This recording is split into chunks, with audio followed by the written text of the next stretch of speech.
welcome back to the Ironman Wisconsin Video Training Journal.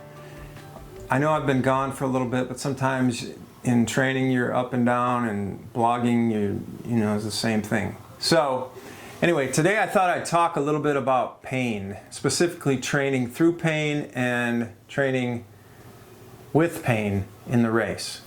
Ironman Wisconsin is coming up, and there's no doubt that I am going to feel it on the run, and it's not going to be pleasant. So for me, it's always about a mental game. I was listening to a podcast recently, and they were interviewing the dominant woman in Spartan racing, and she was talking about how she, trains for her running. And what she'll do is she'll look at the weather forecast, and she will purposely pick the worst time of the day to run, whether it be rainy or windy or the hottest time of the day or whatever. And that way she gets used to inclement weather, and if the race day is perfect, she's in great shape, and if it's bad, it doesn't faze her. So I thought that was really cool, because it reminded me of my first half Ironman was at Muncie, and halfway through the run I got super hot feet, like hot spots, and it was the most painful thing ever, and I ran through it somehow, but I didn't like it, and I wanted to be more prepared for that. So what I started doing after that race was I usually wear Swiftwick socks, and those are great.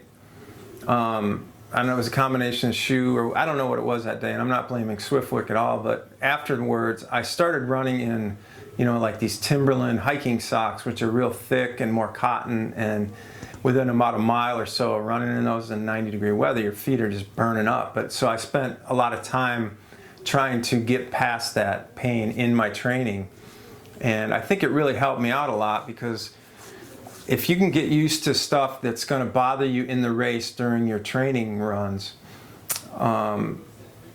that's a huge advantage. And I think it's important really to focus on that. A lot of times I will get into not even long a lot of times, but it'll be a 8-10 mile run or something like that, and I will be miserable, but I will purposely try to just put the hammer down and run through it.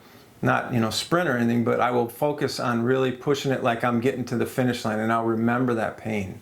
I'll remember exactly how my hips feel and my knees and my ankles and things like that, because if you can get used to running with that pain and understanding it and trying to move it around, and when I say move it around, it's like if your knee is hurting, like for example at Chattanooga, I came out of the Greenway at mile 21, 5 miles of hills left. We had to cross the river and go up into the east side of Chattanooga, and it's super hilly over there. And my IT band started flaring up, and I said, man, this is just, it hadn't bothered me all summer until that point in the race. And with all my might, I just did everything I could to relax that area, to be relaxed in my legs, and not stress and not push and not fret about that pain that I already had coming on. And I don't know, somehow it worked, because it didn't bother me at all running over the hills. And I mean, they were pretty big hills for Chattanooga, so, and up or down didn't bother me at all. So I think that that's an important thing to think about.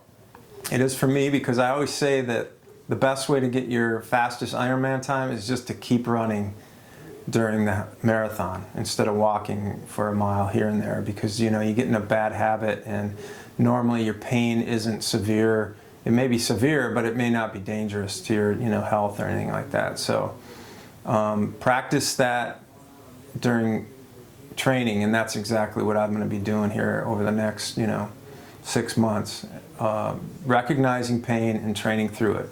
So anyway, I'm going to Indianapolis for the Big Ten tournament. I'm going to run the 5K up there, so keep an eye out for that. Hopefully I'll be able to blog before then, but if not, I will be back on it next week. Thanks.